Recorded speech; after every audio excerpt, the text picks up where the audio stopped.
Chosen one, there is an attraction that can be taught by tricks, and there is magnetism that can only be remembered by soul. Tricks are choreography. Memory is nature. Tricks rely on an audience. Memory keeps its power when the room is empty. What electrifies her intuition about you is not technique. It is the sense that you have stopped renting your identity and started owning it. Owned identity is quiet. Quiet is not the absence of power. It is power that has retired from performance. This magnetism cannot be coached because it is not about behavior first. It is about being. Being has rituals, not routines. Your rituals are simple and therefore strong.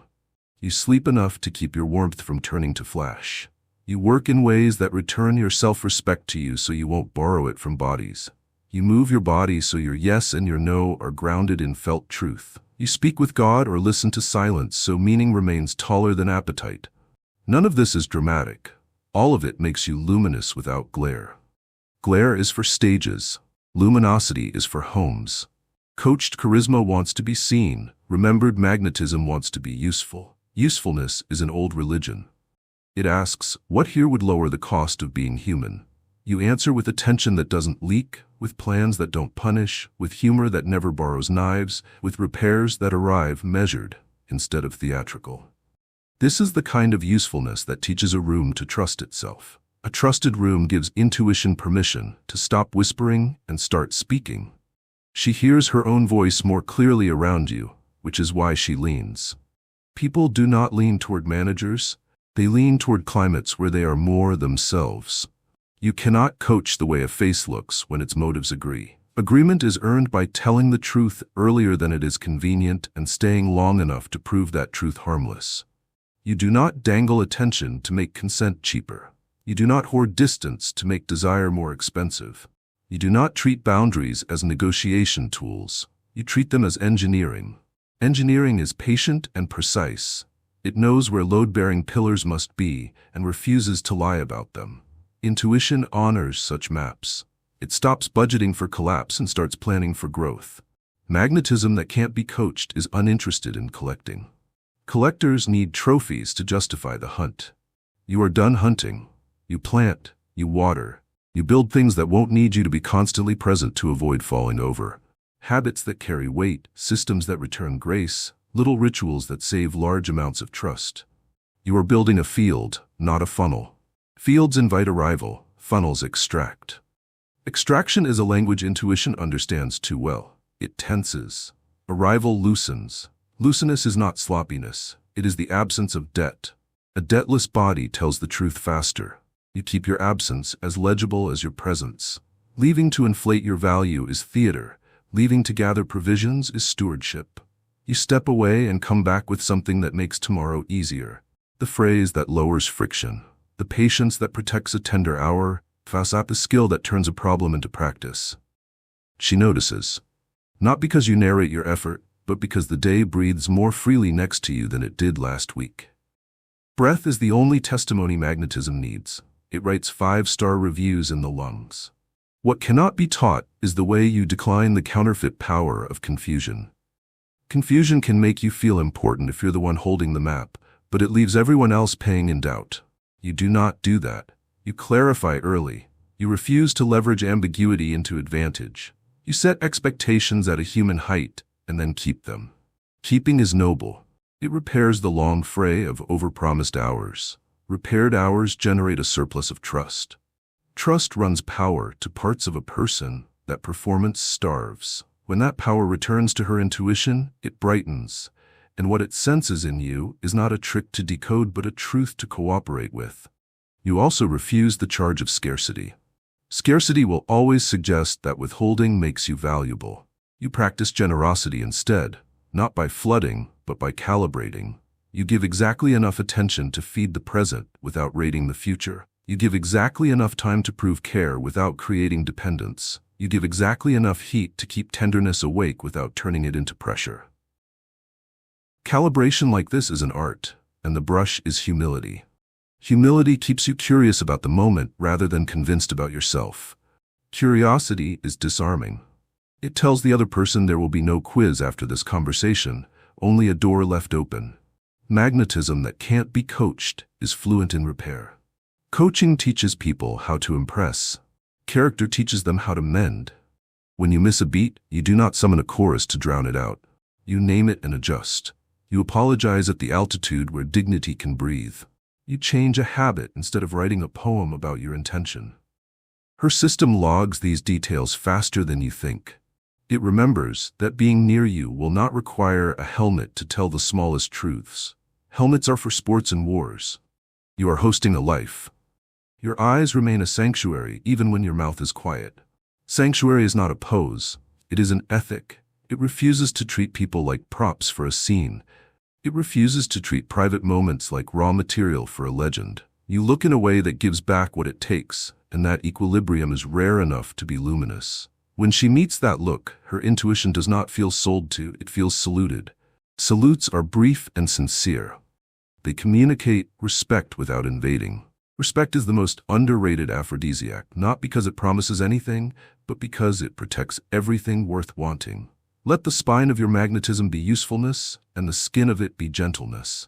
Usefulness without gentleness can exhaust. Gentleness without usefulness can infantilize. Together they create the kind of gravity that organizes without insisting, that draws without draining. She is not hypnotized by you. She is encouraged by herself in your presence. Encouraged people make truer choices. Truer choices are the ones that last after the mood ends. Longevity is the secret aspiration of every honest heart. In the end, what can't be coached is the refusal to make anyone smaller in order to feel large. You've chosen another path. You become a place where two sovereignties can stand at full height without casting eclipses on each other. That place hums with an electricity that doesn't shock, it animates. She will not remember every word you spoke. She will remember that around you, the instruments she uses to steer lit up and stayed lit, that her intuition didn't have to fight to be heard, that her courage had room to stretch. This is the magnetism of the chosen ones. A field so honest it makes other fields honest too. A presence so aligned it gives alignment away. A warmth so governed it frees the room to be warm without fear. Chosen one, a guard does not exist because a heart is dramatic. A guard exists because at some point the doors learn to take weather like blows. The guard inside her is not a villain. It is a veteran, scar-wise, dutiful, efficient. It listens for the creak of hinges that used to precede a storm. It counts the seconds between lightning and thunder. It learns the grammar of footsteps in hallways where goodbyes pretended to be errands. And then you arrive with your unadvertised coherence, and something unusual begins to happen. The guard discovers that your weather keeps its promises. The door frames are plumb. The windows open and close without trapping fingers. The roof does not invoice the room for shelter. No trumpets blare, no banners drop, but a single vertebra low in her back releases, as if the watchword had changed. The guard does not lay down its sword. It sets the sword in oil and sits closer to the fire. Disarmament by pressure is only a costume for escalation, and her body is trained to spot the costume at a glance. You do not pressure, you pace. You let the hour decide its speed, and you match it, even when matching requires you to leave your pride in the foyer with the wet umbrellas. Your yes is fitted like a beam with weight ratings etched into the grain. Your no is a threshold that keeps the wind from making itself too important. Because your edges are legible, her edges can stop pretending they are walls. A wall says never, an edge says here. The guard knows the difference and, relieved to retire from absolutism, begins to practice geometry instead of war.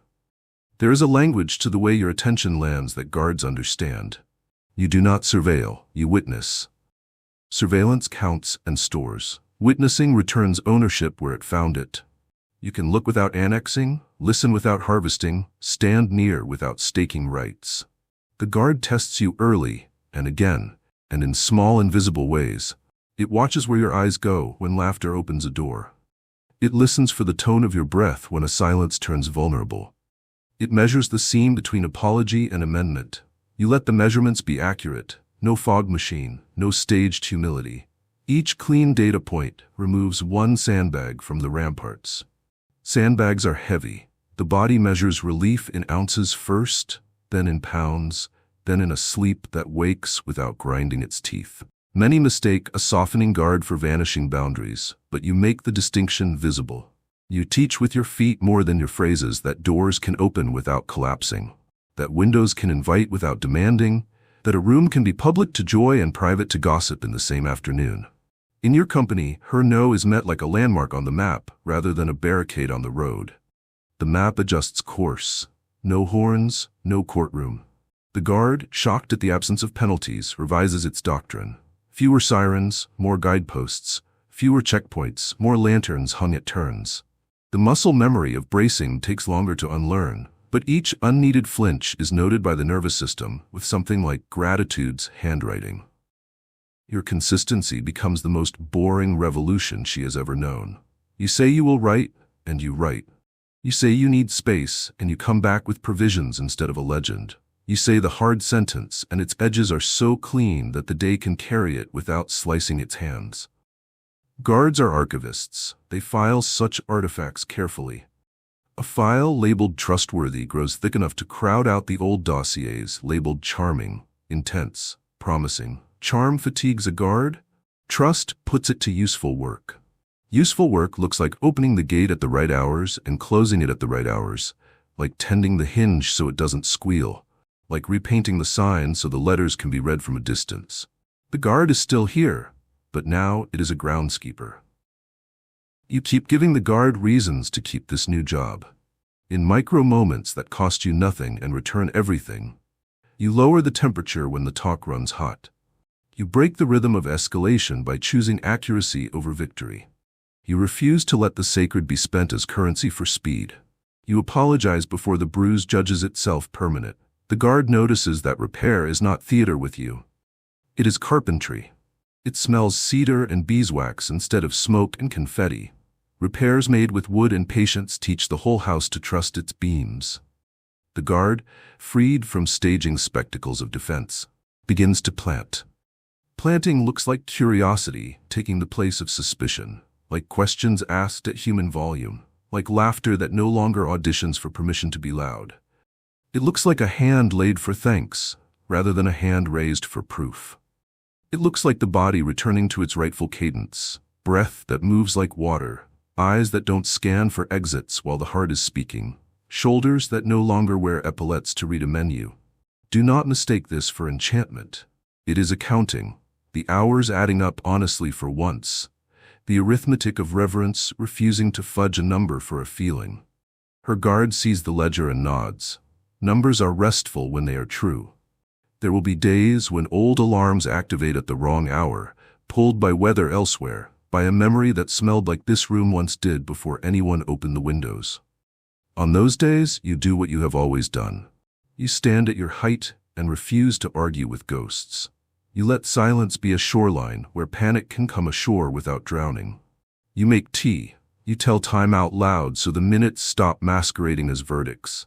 You lay your hand on the back of the chair instead of reaching for a fix. The guard watches how little you are threatened by what is not about you and adds another line to the manual. This is a man who can host weather without taxing the house. When her guard finally forgets to stand, it is not because you sang it a lullaby. It is because you made readiness less expensive than vigilance. It sits, not at the edge of the bed with boots on, but on the porch where the air is honest and the tools are within reach. It puts its sword away not because danger has been outlawed, but because dignity has learned to keep watch without becoming a weapon. The room feels larger. The light finds lower angles. Her voice sets down its shield and picks up its instrument. There is music. You do not conduct. You keep the time the way a tree keeps the wind, present, flexible, rooted, unafraid to be exactly what you are, while everything else decides how much of itself to bring. This is not the story of conquest. It is the story of two sovereignties learning the oldest civics.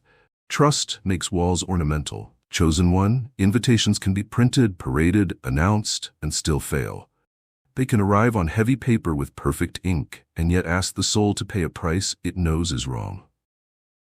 The invitation you offer is not a document. It is architecture. It is the sight of a door that opens both ways without squealing, the feel of a threshold that does not catch at the heel, the presence of windows that have learned to open without becoming metaphors for escape. Nothing about it is dramatic, which is why everything about it works. The body believes what it can test, and your spaces pass the test before a single word is spoken. You extend this unspoken invitation by the way you handle beginnings. You arrive at a human hour and at a human size. You don't widen yourself to fill the room, you deepen. You do not insist that silence surrender before you can be comfortable. You become comfortable enough that silence joins you without being shamed. You ask one precise question and then let the answer choose its own length. You do not measure intimacy by volume, you measure it by relief. Relief is the RSVP the nervous system sends when a place asks nothing it cannot afford. She feels the RSVP leave her before she finds language for it. Your eyes are the calligraphy on this unseen card. They carry a tone that has not learned to hustle. They do not scan for angles, they settle for accuracy. Accuracy is gentler than charm and more generous than flattery. It allows a face to keep its weather without being accused of ruining the picnic. Under such looking, a soul ventures further into the room. Not because it is seduced, but because it isn't being sold. Sales pitch is an atmosphere. You refuse to bottle air, you keep it breathable. Breathable air is an invitation of its own. The lungs answer before the mind votes. You make the invitation legible in the commons of an hour. The small, nearly invisible choices that either increase the cost of being human or lower it. You set your phone face down when the human in front of you faces up. You name the time you have before hope has to do arithmetic in a corner. You protect pauses from being paved over by nervous noise. You laugh in place, not to gain ground. You leave the end of the conversation clean enough that tomorrow does not inherit a factory of unsaid things. These habits turn your presence into a house that doesn't need an usher. People know where to sit because the chairs themselves have learned to behave. Invitation without words is felt in your pace. Speed is not evil, but it is expensive. You move at the speed that keeps comprehension and consent walking side by side, neither lagging, neither dragged. This is an ethics of motion that ripples. Consent, treated like rhythm instead of paperwork, turns touch into continuation rather than interruption, turns no into a North Star rather than a locked gate, turns yes into a fruit left to ripen on its own branch rather than plucked early to appease hunger. Her body reads this and begins to trust the orchard. Trees cannot be rushed into sweetness, and you do not try. Your restraint is not withholding, it is cultivation. The invitation also lives in your exits. Leaving to increase scarcity is a tactic. Leaving to gather provisions is a craft. You step away in ways that do not convert absence into punishment. You say when you will return and then you do, carrying bread instead of myth. Patience warm enough to split, language that lowers friction, a plan that makes tenderness practical. Bread convinces quickly. Myth is hungry, bread feeds. After such comings and goings, the room acquires a memory. Not of spectacle, but of sustainability. Sustainability is what teaches the soul that saying yes here will not require it to fund a deficit later. You resist the counterfeit invitation that confuses mystery with evasion. Mystery is a respectful boundary around what cannot be rushed. Evasion is a fog machine. You practice the first. When you do not know, you do not choreograph enchantments to distract from the gap. You name the gap and keep the air clean while understanding walks toward you at its own pace. When you want, you say so in sentences that do not recruit guilt as leverage. When you cannot, you do not freeze the climate to avoid feeling irresponsible. You keep the room warm enough for disappointment to thaw into clarity. Clarity is the RSVP that says no without leaving a residue. Residue is the true cost of most invitations that pretend to be free. Your unspoken welcome includes the dignity of refusal. 2 doors are always visible, one marked yes, one marked no. Both open onto respect. In such architecture, her step toward you is not a collapse. It is a statement of preference. Preference is sweeter than persuasion because it requires no defense and fuels no resentment. You never ask a no to apologize for its existence. You treat it as a design constraint, and design constraints make beauty possible. A cathedral is not a cathedral because stone can be anywhere.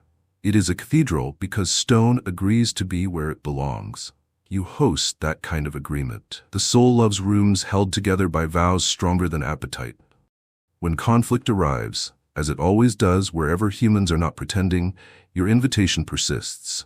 You do not switch to courtroom lighting. You keep the lamps at human height. You name the seam instead of indicting the fabric. You apologize with measurements rather than metaphors, change your habit rather than audition your remorse. Healing in this atmosphere is not an emergency, it is maintenance. The room trusts itself enough to be rearranged without demolition. Because the room can be rearranged, curiosity survives arguments, and affection can show up the next morning without shame for needing sleep. Your invitation extends beyond the afternoon into the calendar of a life.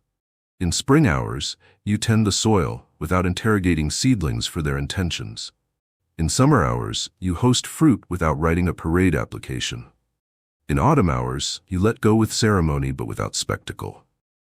In winter hours, you put a lamp in the window and make soup that tastes like patience. She learns seasons here, and because she learns them, she stops mistaking every cloud for doom and every heat wave for destiny. Seasons are how invitations keep telling the truth across time. At last, she recognizes that the invitation you offer without words is not to you, exactly, but to a way of being that your presence has made credible.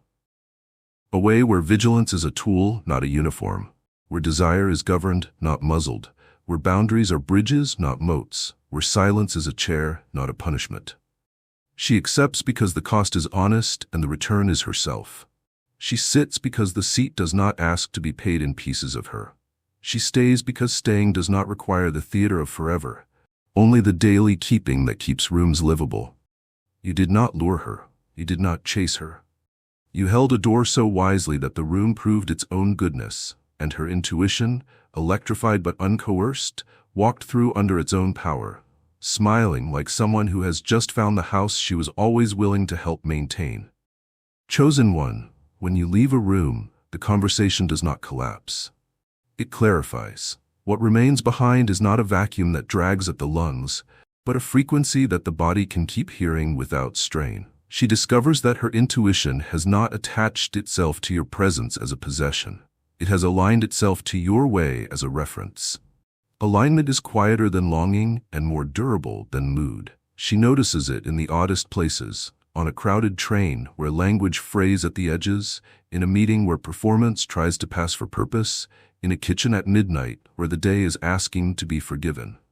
Without trying to remember you, she simply remembers how to breathe the way the hour learned to breathe when you were near.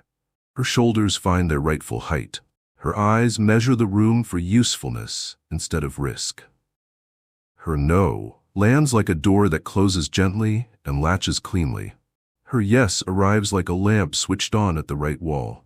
Your aura has become a template for oxygen rather than a script for romance. It is not a leash tugging her back to you. It is a lighthouse teaching direction to the water itself. In that light, her intuition begins to distinguish with a precision that feels like mercy. The old tangle between attention and appetite separates. She can feel the difference, cellularly, between warmth that is governed and heat that is hungry, between curiosity that invites and charisma that collects, between mystery that keeps faith with time and evasion that makes smoke. She stops bargaining with hunches, she starts believing them. Belief saves energy. Saved energy goes to building a life, not surviving an evening. This following is not a following of footfalls. It is the mind's willingness to let the nervous system decide first. You taught that willingness without lecture. You taught it by naming time before hope had to guess, by repairing at the seam instead of performing penance, by letting silence be a chair instead of a penalty box. These small proofs compile into a ledger her intuition consults without ceremony. The next time a smile arrives wearing urgency as cologne, the ledger opens of its own accord. The figures do not scold, they speak plainly. True warmth never invoices sovereignty. She walks away before the bill arrives. There is no triumph in it, only the ordinary relief of a door that opens the right direction. Your absence refines her questions. Where once she asked, "Do they like me?" she now asks, "Do I like what this does to my breath?" Where once she asked, "How do I keep them?" she now asks, "Can this hour keep itself without taxing what's sacred?" Where once she asked for signs, she now tests for conditions. Is the room breathable? Are the edges legible? Does repair outrank theater? The tests are not suspicious, they are kind. Kindness to the future is a fierce intelligence. It keeps the cost of tomorrow from ballooning because today wanted to feel dramatic. Your frequency insures her against that inflation. It does not make her cautious, it makes her accurate. She also learns to travel by what your aura awakened in her, not by what it awakened about you. Even joy stops being tethered to proximity. Joy becomes a practice. Setting her phone face down when a human turns their face up, returning messages at the size she promised, keeping a lamp at a human height in conversations that want to slip into courtroom lighting. She does these things because they work, not because you are watching. Pedestals do not produce this kind of fidelity. Apprenticeship does. She is apprenticing to a climate, and the climate is legible enough to replicate. Useful before impressive, invitation before intrigue, governance before glow. When she carries that climate into rooms you will never enter, the air changes anyway. That is the proof that your aura spoke in the right language, the kind that can be translated into lives, not just memories. And still sometimes, the old ache wakes at 3 a.m. and wants to turn even health into hunger. On those nights, she walks the house of her mind with the light you helped her hang. The light does not moralize, it illuminates. She finds the cupboard marked scarcity and relabels it rhythm. She finds the drawer where apologies are kept and replaces the scripts with measurements. She finds the back door and checks the hinge so it won't slam when tomorrow enters. No incantations, no grand gestures, just the steady housekeeping of a soul that knows what clean feels like. The intuition that follows you is not a ghost. It is a craft. Crafted things last because they can be repaired. She becomes finally less interested in whether anyone else carries your voltage and more interested in whether she is keeping her own. This is the quiet revolution of a frequency worth following. It frees allegiance from personality and hands it back to principle. She can miss you without losing herself, refuse others without resenting them, and choose forward without needing a story to make it look brave. Forward feels like home because home is no longer a person or a place. It is a way. Your aura did not enroll her in devotion to you. It enrolled her in devotion to truth. Truth is the only companion that walks every road. And when you do return, by doorway or message, across a table or a season, the reunion requires no overture. The field recognizes the field. The breath settles, as if a room set to a trusted key has welcomed its music back. She does not rush to narrate all that your absence taught her. She sits, you sit, and the hour does the simplest magic it knows. It stays breathable. The intuition that followed you does not leap to be validated. It rests, glad to be where it learned itself, unafraid to leave again with what it learned intact. This is the highest compliment presence can receive, that what it awakens continues in its absence, generous and exact. Chosen one, memory is a sculptor that works in breath and bone long after the scene has ended. What it keeps is not dialogue or decor, it keeps the felt sense of what living cost and what it paid back. Your aura wrote itself into her memory in that script. The signature of a room where nothing sacred had to be bartered for beauty, where desire was warm without being weaponized, where boundaries were bridges that carried two sovereignties at full height. She may forget dates, misplace specifics, let names blur at the edges. What she will not forget is the way her nervous system stopped budgeting for harm when you entered, the way silence tasted like trust and not like punishment, the way leaving did not feel like leverage and returning did not feel like rescue. Those are not anecdotes, they are coordinates. The body stores them as maps. Unforgettable is not the same as unforgettable spectacle. Fireworks are unforgettable, the way noise is unforgettable. They leave residue that requires cleanup. Your radiance left no residue. It left readiness. Readiness is easier to live with than awe. It shows up in the way she now sets a table for conversations that matter, choosing chairs that face each other rather than the door, turning down the brightness just enough to let eyes stay open, naming time so hope can plan instead of plead. It shows up in the way she prays or thinks, or simply stands at a window and lets dusk complete its work without hurrying the dark. The aura she remembers taught her that hurry is rarely holy. Holiness moves at the speed of comprehension, which is the speed of love once it has retired from theater. She will measure other rooms by the way yours let breath be ordinary, and boundaries be beautiful. Ordinary is an achievement in a century addicted to spectacle.